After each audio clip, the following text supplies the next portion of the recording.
coisa demais. Isso é um ponto importante que eu queria levar vocês a pensar. Muita gente vem falar comigo preocupado com motivação, pô, o que eu posso fazer para melhorar minha motivação, promover a liberação de dopamina? E eu pergunto o seguinte para você, se você tem esse problema. A sua motivação, existem duas situações diferentes. Uma, você pode não ter motivação para nada, e isso pode ser causado por vários motivos. Um deles é porque você ficou estimulando o sistema dopaminérgico demais. Isso acabou gerando uma mudança no seu cérebro que faz você não ter motivação para mais nada. Eu já vou explicar por que isso acontece. Mas uma outra possibilidade é a seguinte: não é que você não tem motivação.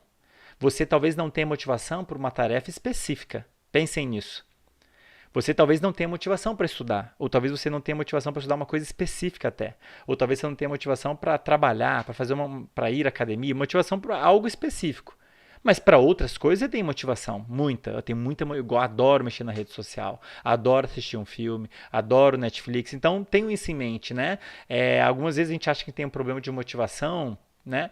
É simplesmente porque você não tem motivação para uma tarefa específica. E isso provavelmente é porque seu cérebro não enxerga naquela tarefa uma recompensa legal, algo recompensador, ou o esforço é muito grande. Enfim, tem vários motivos para você não ter motivação para essas tarefas. Mas tenha isso em mente, né? Não é que você não tem motivação, você não tem motivação para tarefas específicas, beleza? Mas, voltando aqui, né? Se a gente tem algo que estimula muito a nossa dopamina, como por exemplo algumas drogas, cocaína, heroína, anfetamina e tudo mais, você tá lá, uma chuvarada de dopamina, pá, muita dopamina. Se você tem muita dopamina sendo liberada com uma frequência muito alta, você pode, isso talvez seja um dos pontos mais importantes desse vídeo, você pode gerar um processo de dessensibilização, de tolerância. Isso é uma resposta natural do cérebro, do corpo, de um modo geral. Quando você tem um sinal químico em níveis muito altos, o corpo responde ficando menos sensível àquele sinal químico. E esse processo realmente acontece, né? É um processo muito bem caracterizado na ciência que estuda vícios, maus hábitos e tudo mais. Se você tem alguma coisa que promove muito aumento de dopamina, que é o caso das drogas que viciam, o corpo responde ficando menos sensível à dopamina. Duas coisas acontecem. Os receptores de dopamina diminuem, são retirados dali. Quem que são os receptores de dopamina? É onde a dopamina se liga para gerar o efeito dela. Lembra que eu falei no vídeo passado, fiz uma analogia com chave na fechadura. Imagina que a dopamina é uma chave e que nas áreas do cérebro você tem várias fechaduras onde a chave pode se ligar, girar e surtir algum efeito.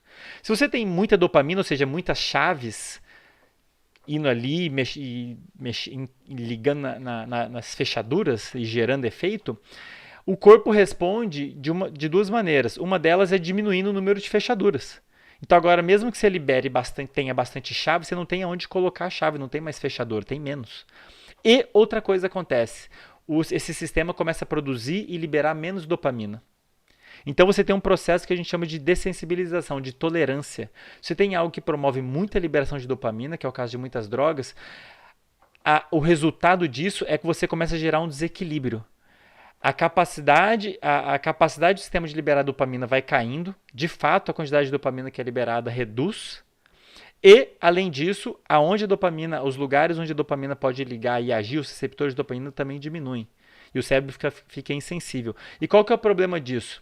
Qual que é o resultado disso? A pessoa, para ela gerar o mesmo sinal de recompensa que ela está buscando quando ela vai usar a droga, por exemplo, ela vai ter que usar mais droga. Então ela começou a usar droga, promoveu a liberação de dopamina, gerou um sinal no cérebro de isso aí, muito recompensador. Só que essa liberação de dopamina está tão alta, tão frequente, que o corpo respondeu ficando menos sensível à dopamina. Nas próximas vezes, a pessoa vai ter que usar mais droga para liberar mais dopamina para você ter o mesmo efeito, porque agora o cérebro está menos sensível à dopamina. E aí você gera um ciclo vicioso e a pessoa tende ao querer usar cada vez mais droga, doses cada vez maiores, seja lá qual for a droga que ela está usando, seja lá o que ela estiver fazendo para aumentar a dopamina, entendem? Então, de novo, pessoal, a gente não quer dopamina super alta o tempo todo e a gente às vezes pode cair em certas armadilhas sem perceber. Porque, como eu vou falar daqui a pouco, as pessoas podem sim se viciar em coisas que não são drogas. Se viciar em usar celular, se viciar em pornografia, se viciar em jogos, se viciar em ganhar dinheiro, se viciar em trabalho. Qualquer coisa que tenha potencial de aumentar muita dopamina com muita frequência, vai, de novo, gerar esse vício, a pessoa vai ficar super motivada para aquilo, relativamente menos motivada para outras tarefas, e ao mesmo tempo, a longo prazo, você gera um desequilíbrio desse sistema. O sistema começa a ficar menos capaz de liberar dopamina, e além disso, a dopamina fica menos capaz de surtir o efeito. Qual efeito, Andrei? De gerar motivação para buscar as coisas.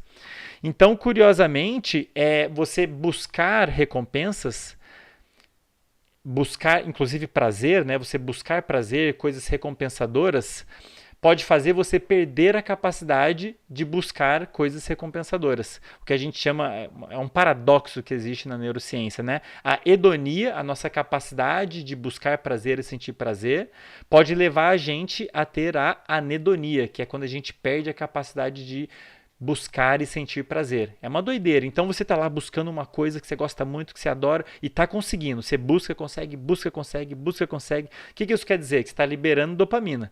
Libera dopamina para buscar, na hora que você consegue, libera dopamina. Aí você vai querer mais. Libera para buscar, na hora que você consegue, libera dopamina. Só que é tanta dopamina que o cérebro responde ficando perdendo a capacidade de liberar dopamina e ficando menos sensível à dopamina. E aí você vai querer buscar, vai precisar cada vez mais de recompensa, cada vez mais o que quer que seja que esteja sendo recompensador para você conseguir compensar essa perda, esse desequilíbrio que aconteceu no seu cérebro, essa dessensibilização que aconteceu no seu cérebro.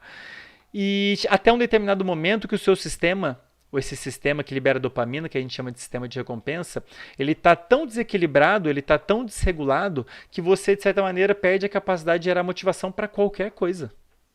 E isso é uma característica clara de pessoas que se viciam.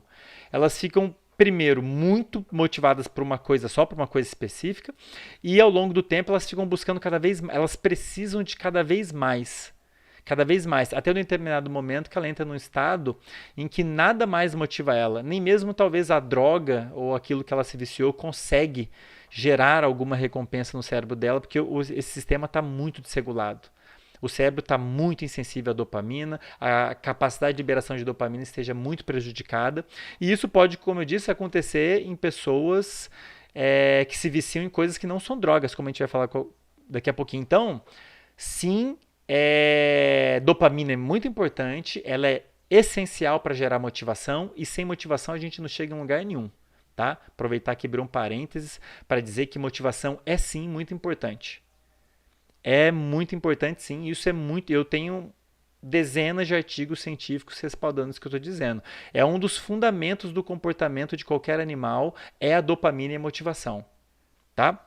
Agora, a gente quer muita dopamina o tempo todo? Não, a gente não quer, porque você pode gerar um desequilíbrio e o tiro sair pela culatra, e aí a longo o sistema começa a não funcionar direito, o sistema de recompensa ele fica hipoativo, né, com uma atividade naturalmente reduzida, porque você estimulou demais e o corpo e o cérebro respondeu a isso. O sistema não está funcionando bem, o cérebro perde a capacidade de produzir e liberar dopamina, a produção tônica fica reduzida, a capacidade de gerar picos de dopamina fica reduzida, o cérebro está insensível à dopamina, e é uma situação em que daí sua motivação para tudo fica reduzida. E, naturalmente, isso é um problemão, né? É um problema você não ter motivação para interagir com seus amigos, com seus pais. Interação social é super importante para a vida de qualquer pessoa. É um dos fatores que mais afeta a qualidade de vida e a felicidade das pessoas. Então, se você não tem motivação para gastar energia interagindo socialmente com outras pessoas, isso é um problemão, né? Para citar aqui um exemplo.